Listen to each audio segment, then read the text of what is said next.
Afternoon everyone. हम लोगों ने जनरल मीटिंग स्टार्ट करा था और उसके 2 पार्ट हमने कर लिए थे। आज हम स्टार्ट करेंगे section number 103। Section number 103 deals with quorum. Quorum का मतलब क्या होता है? Minimum number of members that shall be present at general meeting. मतलब जनरल मीटिंग को स्टार्ट करने के लिए जनरल मीटिंग में कितने मेंबर्स आने चाहिए कि मान लिया जाएगा कि जनरल मीटिंग में कोरम प्रेजेंट है। मतलब क्या है, अगर मिनिमम कोरम प्रेजेंट नहीं होता तो मीटिंग क्या हो जाती है? एडजर्न्ड हो जाती है। एडजर्न्ड मतलब अब मीटिंग कब होगी? नेक्स्ट वीक होगी, सेम टाइम होगी, सेम जगह होगी। That is the meaning of adjourned. तो कोरम का मतलब क्या है? Minimum number of members that shall be present in general meeting to start the general meeting. ठीक है जी। क्या लिखा है section 103 sub section 1? Unless articles otherwise provide. Unless article provide for larger number. अगर आर्टिकल ऑफ एसोसिएशन में larger number लिखा है कोरम का तो वो होगा, अदरवाइज जो नीचे लिखा है वो होगा। क्या लिखा है? The quorum shall be, private company है तो 2 मेंबर्स आने चाहिए। पीपी। पीपी का मतलब होता है बच्चों, लिख लेना, पीपी का मतलब है personally present. Personally present. PP का मतलब क्या होता है? Personally present. अगर प्राइवेट कंपनी है और 2 मेंबर पर्सनली प्रेजेंट हैं तो क्या मान लिया जाएगा? Quorum is present. और अगर पब्लिक कंपनी है, इसमें 3 केसेस है। अगर पब्लिक कंपनी के मेंबर्स कितने, अप टू 1000 है तो कोरम कितना चाहिए? 5 पर्सनली प्रेजेंट। अगर मोर देन 1000 है, अप टू 5000 है, कितना चाहिए? 15 चाहिए। और अगर मोर देन 5000 मेंबर्स है तो कितना लोग आने चाहिए? 30 पर्सनली प्रेजेंट होने चाहिए। सिंपल बात है। पर्सनली प्रेजेंट का क्या मतलब है? आपको मैंने बताया था कि मेंबर खुद भी आ सकता है और अपने प्रॉक्सी को भी भेज सकता है जनरल मीटिंग में। ठीक है, लेकिन जो वो प्रॉक्सी है ना, वो जनरल मीटिंग के कोरम में काउंट नहीं होता है। जो बंदा अपने आप आएगा, एज अ पर्सन आएगा, उसको ही कोरम में काउंट करा जाएगा। जो एज अ प्रॉक्सी आएगा उसको कोरम में काउंट नहीं करा जाएगा।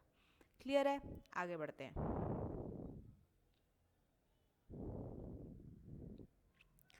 103 सब सेक्शन 2 क्या बोलता है? If quorum is not present within half an hour from the appointed time of meeting.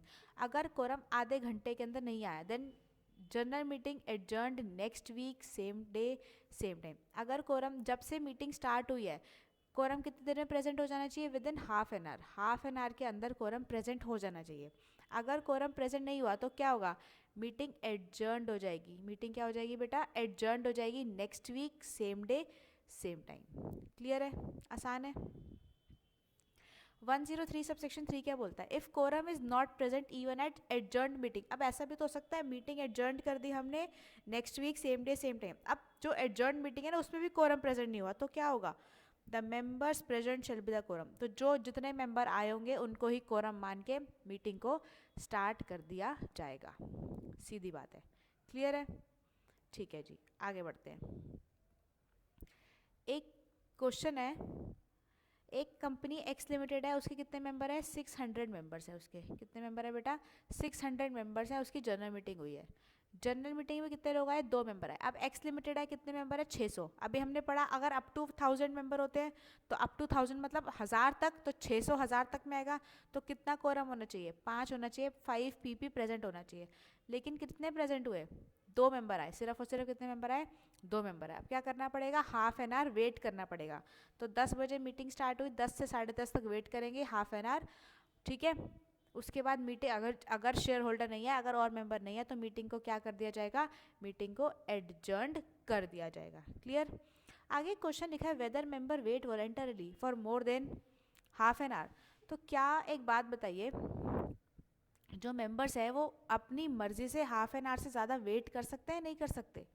बिल्कुल कर सकते हैं। यस। केस लॉ क्या है? Janaki printers private limited. किस चीज़ में डिसाइड हुआ है? जानकी प्रिंटर्स प्राइवेट लिमिटेड में डिसाइड हुआ। ठीक है बच्चों?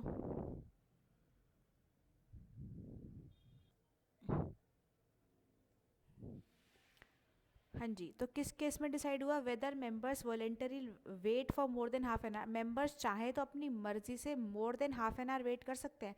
हो सकता है 2 मेंबर आए हैं और जो एक मेंबर के पास कॉल आया उनके फ्रेंड्स का, बाकी मेंबर्स का, कि हम अभी थोड़ी देर में आ रहे हैं, 10-15 मिनट में आ रहे हैं, तो आप हमारे लिए वेट कर लो। तो क्या मेंबर को बोलना पड़ेगा नहीं नहीं नहीं नहीं, आधे घंटे बाद तो मीटिंग एडजर्न्ड हो जाएगी, फिर तो अगले हफ्ते ही मीटिंग होगी, अब मीटिंग नहीं हो सकती? तो लॉ मेकर ने इस बात को समझा और क्या बोला कि मेंबर्स चाहें तो अपनी मर्जी से वॉलेंटरली वेट कर सकते हैं। क्लियर है, आसान है। और ये केस में डिसाइड हुआ जानकी प्रिंटर्स प्राइवेट लिमिटेड। अगर इस चीज़ पे क्वेश्चन आता है पेपर में तो आपने सेक्शन भी लिखना है, सेक्शन 103 डील्स विद कोरम, ठीक है। और आपने लिखना है हाफ एन आवर तक वेट करते हैं, उसके बाद मीटिंग एडजर्न हो जाती है। फिर आप लोगों ने लिखना है but in the decided case law of regarding Janaki printers private limited, इस केस में डिसाइड हुआ कि मेंबर्स चाहे तो more than half an hour भी वेट कर सकते हैं। क्लियर है, आगे बढ़ते हैं। Adjournment of general meeting. अब एडजर्नमेंट ऑफ जनरल मीटिंग के बारे में पढ़ेंगे। सेक्शन 3 लगता है और उसके साथ साथ SS2 लगता है। SS2 is secretarial standard 2। ये किसने बनाया है? सेक्रेटेरियल स्टैंडर्ड्स इशू करे हैं हमारे प्रिय ICSI ने, institute of company secretaries of India ने ये इशू करे हैं और हमें ये पढ़ने मैंडेटरी है। SS1 बोर्ड मीटिंग पे लगता है। जब मैं आपको बोर्ड मीटिंग कराऊंगी तब मैं आपको SS1 के बारे में बताऊंगी, लेकिन अभी हम जनरल मीटिंग कर रहे हैं तो मैं आपको SS2 के बारे में बता रही हूँ। क्लियर है। तो एडजर्नमेंट ऑफ जनरल मीटिंग कैसे एडजर्न होगी? पहली बात तो ऑटोमेटिक एडजर्नमेंट होती है। दूसरी एडजर्नमेंट बाय चेयरमैन, अगर चेयरमैन चाहे तो भी वो भी एडजर्न करा सकता है। ऑटोमेटिक एडजर्न कैसे होगी? Due to lack of quorum. अगर कोरम प्रेजेंट नहीं है, अभी हमने ऊपर पढ़ा, ऊपर अभी हमने पढ़ा, क्या पढ़ा दोबारा देख लेते हैं। क्या पढ़ा बेटा हमने पढ़ा if quorum is not present within half an hour from the appointed time of meeting then general meeting adjourn. अगर कोरम प्रेजेंट नहीं हुआ आधे घंटे के अंदर, कब से? फ्रॉम द अपॉइंटेड टाइम, मतलब 10 बजे से। 10 बजे अपॉइंटेड टाइम था, उसके आधे घंटे के अंदर कोरम आ जाना चाहिए था। बट अगर कोरम प्रेजेंट नहीं है तो मीटिंग क्या हो जाती है बेटा? एडजर्न हो जाती है next week same day same time. Clear है, बिल्कुल। लेकिन क्या लिखा है अब? जब ऑटोमेटिक एडजर्न होगी कब होगी? Due to lack of quorum, तो मीटिंग एडजर्न हो जाएगी next week same day same time. अब जो मीटिंग एडजर्न हो गई तो नेक्स्ट जो नोटिस है वो भी देना पड़ेगा क्या एडजर्न मीटिंग का? मीटिंग एडजर्न हो गई next week same day same time, तो क्या मेंबर्स को दोबारा नोटिस देना पड़ेगा? पहले तो हमने पढ़ा था कि मेंबर्स को नोटिस देना पड़ता है 21 क्लियर डेज पहले, पढ़ा था। लेकिन अब मीटिंग एडजर्न हो गई तो एडजर्नड मीटिंग जो अगले हफ्ते होने वाली है उसका भी क्या नोटिस देना पड़ेगा मेंबर को? लिखा है बिल्कुल देना पड़ेगा। यस, आपको नोटिस देना पड़ेगा। कितने दिन का नोटिस देना पड़ेगा बेटा? 3 डेज का नोटिस आपको देना पड़ेगा। 3 दिन पहले आपको नोटिस देना पड़ेगा। और आपके पास चॉइस है, या तो आप इंडिविजुअल नोटिस दे दो या तो 2 न्यूज़पेपर में पब्लिश करा दो, इंग्लिश में और लोकल लैंग्वेज जहाँ पे कंपनी का रजिस्टर्ड ऑफिस सिचुएटेड है। ठीक है जी, सिंपल। और अगर मीटिंग एडजर्न करी है किसने? चेयरमैन ने। मीटिंग किसने एडजर्न करी है बेटा? चेयरमैन ने मीटिंग एडजर्न करी है। मीटिंग किसने एडजर्न करी है? चेयरमैन ने मीटिंग एडजर्न करी है। और चेयरमैन की मर्जी है, जितनी मर्जी दिन के लिए वो मीटिंग एडजर्न कर सकता है। तो अगर उसने फॉर लेस देन 30 डेज, मतलब 30 दिन से कम के लिए मीटिंग एडजर्न करी है, तो नोटिस देना पड़ेगा जनरल मीटिंग का? बिल्कुल देना पड़ेगा। येस, कितने दिन का? 3 डेज का। लेकिन 30 डेज और मोर या साइंड आए, साइंड आए का मतलब होता है फॉर इनडेफिनेट पीरियड के लिए मीटिंग एडजर्न करिए, तो उसको नोटिस देना पड़ेगा 21 क्लियर डेज का। कितना? 21 क्लियर डेज का उसको नोटिस देना पड़ेगा। सिंपल है, क्लियर। आगे बढ़ते हैं। Section 103 rules regarding quorum. कुछ रूल्स है कोरम के रिगार्डिंग। क्या क्या रूल्स है? First is proxy shall not be counted for the purpose of quorum. ये मैंने आपको बता दिया कि प्रॉक्सी को कोरम में काउंट नहीं करा जाता। लेकिन बेटा इसकी ना 2 एक्सेप्शंस है। क्या एक्सेप्शन है? सेक्शन नंबर 97 और सेक्शन नंबर 98। सेक्शन 97 क्या बोलता है? Calling of AGM on the order of NCLT। अगर NCLT AGM बुला रही है तो प्रॉक्सी को काउंट करा जा सकता है। और सेक्शन 98 बोलता है calling of EGM on the order of NCLT। अगर EGM NCLT बुला रही है तो भी प्रॉक्सी को कोरम में काउंट करा जा सकता है। जब NCLT मीटिंग बुलाती है ना बेटा, वैसे तो जनरल मीटिंग कौन बुलाता है? बोर्ड ऑफ डायरेक्टर बुलाता है। लेकिन कुछ केसेस में NCLT भी जनरल मीटिंग बुला सकती है। जब NCLT जनरल मीटिंग बुलाएगी तो मीटिंग कैसे होगी? जैसे NCLT बोलेगी। तो क्या लिखा है? If general meeting is called by NCLT then that meeting shall be called held conducted in such manner as NCLT direct. जैसे NCLT बोलेगी वैसे ही मीटिंग होगी। क्लियर है? नेक्स्ट आगे क्या लिखा है? Whether 1 man quorum possible. 1 man quorum possible है कि मतलब सिर्फ एक ही बंदा आया मीटिंग में और वही जनरल मीटिंग कर रहा है, बस एक ही बंदा आया वही जनरल मीटिंग करा रहा है। क्या ऐसा हो सकता है? ऐसा नहीं हो सकता। लेकिन आंसर इज नो, ऐसा नहीं हो सकता बेटा। लेकिन एक्सेप्शंस क्या है? वही 97, अगर AGM NCLT बुला रही है, EGM NCLT बुला रही है सेक्शन नंबर 98 में, और if shares of 1 class is held by 1 person only. कि मतलब अगर एक पर्टिकुलर क्लास के सारे शेयर्स एक पर्सन के पास हैं, फॉर एग्जाम्पल प्रेफरेंस शेयर, हो सकता है किसी एक ही बंदे ने सारे के सारे प्रेफरेंस शेयर खरीद लियो, तो वो क्या माना जाएगा? एक क्लास ऑफ शेयर्स किसके पास है? सिर्फ एक पर्टिकुलर पर्सन के पास है, सिर्फ और सिर्फ। तब 1 मैन कोरम पॉसिबल हो सकता है। क्लियर है? In case of joint share holder हो सकता है ए, बी और सी, ये तीनों क्या है, जॉइंट शेयर होल्डर, ये तीनों क्या है, जॉइंट शेयर होल्डर है बेटा। इन तीनों ने मिलकर 100 शेयर खरीद रखे हैं, किसके, एक्स लिमिटेड के। इन तीनों ने मिलकर 100 शेयर खरीद रखे हैं एक्स लिमिटेड के। अब जनरल मीटिंग में क्या होगा, joint share holder will be treated as 1 for the purpose of quorum. इन तीन, अगर ये तीनों जनरल मीटिंग में आ गए तो क्या कितने लोग माने जाएंगे, 3 माने जाएंगे या 1 माने जाएंगे, क्या बोलता है लॉ, 1 माने जाएंगे। इन तीनों को क्या से ट्रीट करेंगे कि ये एक ही बंदा है। क्लियर है? आगे बढ़ते हैं। Preference share holder shall not be counted for the quorum. Preference share holder को कोरम में काउंट नहीं करा जा सकता, क्योंकि कोरम में काउंट कौन होता है, जो अटेंड कर सकता है और वोट कर सकता है। प्रेफरेंस शेयर होल्डर मीटिंग में वोट नहीं कर सकते, लेकिन अगर प्रेफरेंस शेयर होल्डर को 2 साल से डिविडेंड नहीं मिला तो वो मीटिंग में वोट कर सकते हैं। तो हमने पढ़ा ही था। क्लियर है? आगे बढ़ते हैं। अब हम कुछ सेक्शंस मिला के पढ़ेंगे। सेक्शन 103, 112, 113 और 105, ये 4 सेक्शंस हमें मिला के पढ़ने हैं। 112 और 113 बता देती हूँ। 113 पहले पढ़ लेते हैं। फॉर एग्जांपल, एक कंपनी दूसरी कंपनी की मेंबर हो सकती है, मतलब एक कंपनी दूसरी कंपनी के शेयर खरीद सकती है, बिल्कुल खरीद सकती है। तो एक्स लिमिटेड ने क्या करा, वाई लिमिटेड के 10,000 शेयर्स खरीद लिए। अब वाई लिमिटेड जनरल मीटिंग बुलाएगी, जनरल मीटिंग में कौन जाएगा, शेयर होल्डर जाएंगे, मेंबर जाएंगे। अब वाई लिमिटेड का मेंबर कौन है, कंपनी है, एक्स लिमिटेड है, ठीक है। एक्स लिमिटेड मेंबर है वाई लिमिटेड की, ठीक है जी। अब जब वाई लिमिटेड जनरल मीटिंग बुलाएगी तो कंपनी डायरेक्टर को, अब कंपनी को जाना पड़ेगा, कंपनी क्या करेगी, अपने डायरेक्टर को भेजेगी। इस डायरेक्टर को क्या बोला जाएगा बेटा, ऑथराइज्ड रिप्रेजेंटेटिव बोला जाएगा। इसको प्रॉक्सी नहीं बोलेंगे, इसको प्रॉक्सी नहीं बोलेंगे, क्या बोलेंगे, इसको ऑथराइज्ड रिप्रेजेंटेटिव बोला जाएगा, जो मीटिंग में अटेंड करेगा on the behalf of company, ठीक है। और डायरेक्टर को प्रॉक्सी नहीं बोलेंगे, क्या बोलेंगे, ऑथराइज्ड रिप्रेजेंटेटिव बोलेंगे। Authorised representative will be counted for the purpose of quorum. इसको काउंट करा जाता है for the purpose of quorum. क्यों, प्रॉक्सी को तो काउंट करा नहीं जाता, और लेकिन ऑथराइज्ड रिप्रेजेंटेटिव को तो काउंट करा जाता है। वो इसलिए ऐसा बोला गया कि जो इंडिविजुअल शेयर होल्डर है वही तो प्रॉक्सी अपॉइंट कर सकता है। अब इंडिविजुअल शेयर होल्डर तो खुद भी जा सकता है ना मीटिंग में, वो खुद भी जा सकता है, वोट कर सकता है। तो इसीलिए बोला गया कि जो बंदा खुद आ सकता है वो किसी और को भेज रहा है, तो हम उसके बिहाफ पर प्रॉक्सी को काउंट नहीं करेंगे मीटिंग में, जनरल मीटिंग में उसको कोरम में काउंट नहीं करेंगे। लेकिन on the other hand company के तो हाथ पैर होते नहीं है, वो कैसे चल के आएगी, है ना जी। तो कंपनी के हाथ पैर होते नहीं है, वो कैसे चल के आएगी। अब जनरल मीटिंग होगी तो वो किसी ना किसी को तो भेजेगी, बट ऑब्वियस वाली बात है।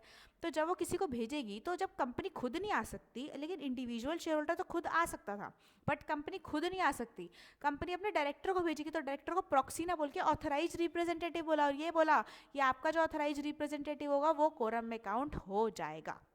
सिंपल बात है, ठीक है जी, ईजी है, मुश्किल नहीं है।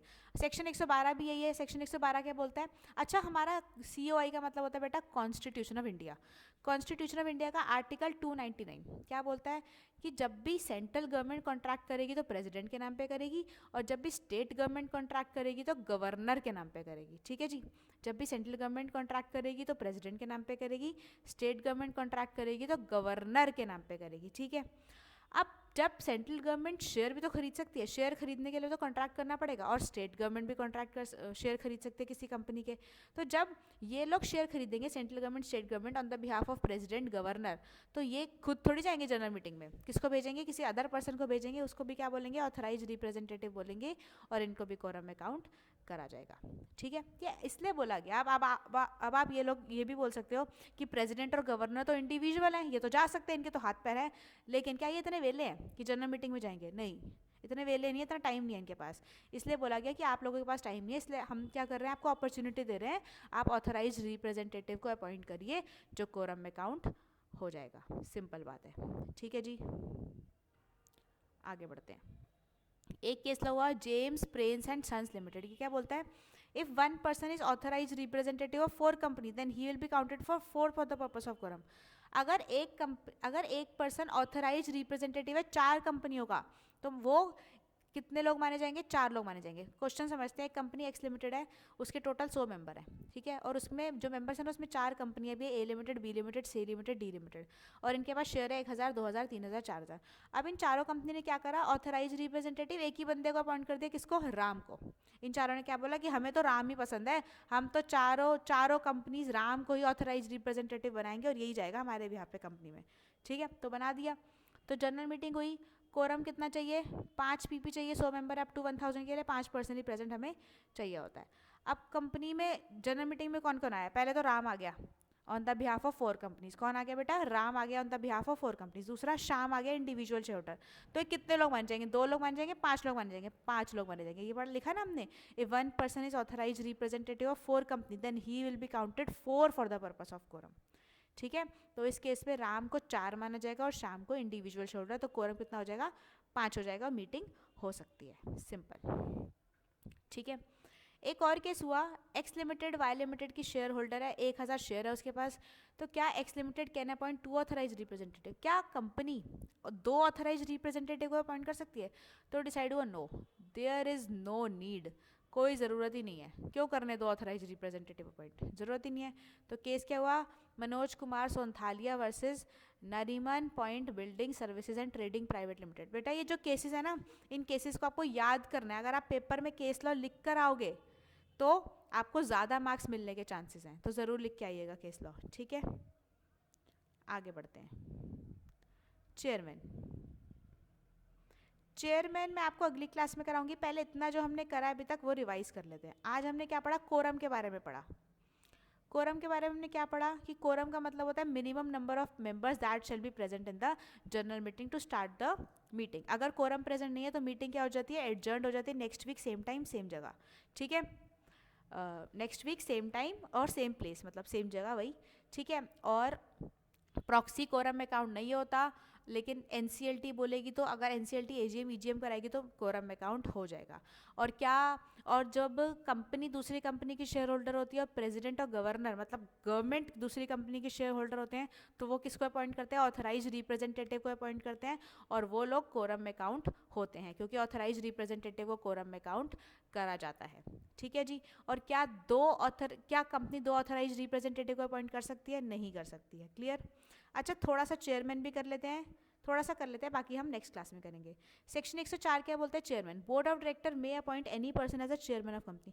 अच्छा, जैसे स्कूल में ना मॉनिटर होता है ना, जो क्लास को कंट्रोल में रखता है, न्यूसेंस को कंट्रोल में रखता है, वैसे ही चेयरमैन भी होता है। बोर्ड कोई भी मीटिंग में, जनरल मीटिंग में, बोर्ड मीटिंग में चेयरमैन को अपॉइंट करा जाता है, किस चीज़ के लिए, to control the nuisance, nuisance को कंट्रोल करने के लिए। तो board of director may appoint any person as chairman of company. Board of director किसी भी पर्सन को चेयरमैन ऑफ कंपनी बना सकते हैं। ठीक है, चेयरमैन कुड भी एनी पर्सन, चाहे वो डायरेक्टर भी हो सकता है, मेंबर भी हो सकता है, आउटसाइडर भी हो सकता है, एनी पर्सन हो सकता है। फॉर एग्जाम्पल चेयरमैन किसको बना दिया, राम को बना दिया। राम कौन है, आउटसाइडर है, कोई भी पर्सन है। तो देखो बेटा, there are 3 types of chairman. Chairman 3 तरह के होते हैं, एक तो कंपनी का चेयरमैन होता है, एक बोर्ड मीटिंग का चेयरमैन होता है और एक जनरल मीटिंग का चेयरमैन होता है। कंपनी का चेयरमैन क्या होता है, board of director appoint by passing BR। जो बोर्ड ऑफ डायरेक्टर अपॉइंट करते हैं बाय पासिंग बोर्ड रेजोल्यूशन, उसको क्या बोलते हैं, कंपनी का चेयरमैन बोलते हैं या बोर्ड का चेयरमैन बोलते हैं। वो कौन है, राम है। क्लियर। और बोर्ड मीटिंग का chairman, in every board meeting chairman of board will chair the board meeting. क्या लिखा है, जो कंपनी का चेयरमैन होगा ना, वही हर बोर्ड मीटिंग का भी चेयरमैन बनेगा। ये वैसे डिटेल में पढ़ेंगे डायरेक्टर्स के चैप्टर में, अभी तो हमें जनरल मीटिंग का पढ़ना है मेन, बट थोड़ा सा बता दिया। सबसे पहले क्या होता है, कंपनी का चेयरमैन होता है। कंपनी का चेयरमैन कौन बनता है, जो बोर्ड ऑफ डायरेक्टर जिसको BR बोर्ड रेजोल्यूशन पास करके अपॉइंट करता है एज अ कंपनी चेयरमैन, उसको कंपनी का चेयरमैन बोला जाता है। दूसरा, बोर्ड मीटिंग का चेयरमैन कौन होता है, वो पर्सन होता है जो कंपनी का चेयरमैन होता है, उसी को बोर्ड मीटिंग का चेयरमैन बना दिया जाता है। आगे chairman of general meeting, general meeting का चेयरमैन कौन होता है, ये हम पढ़ेंगे नेक्स्ट क्लास में। आज के लिए इतना ही, थैंक यू सो मच।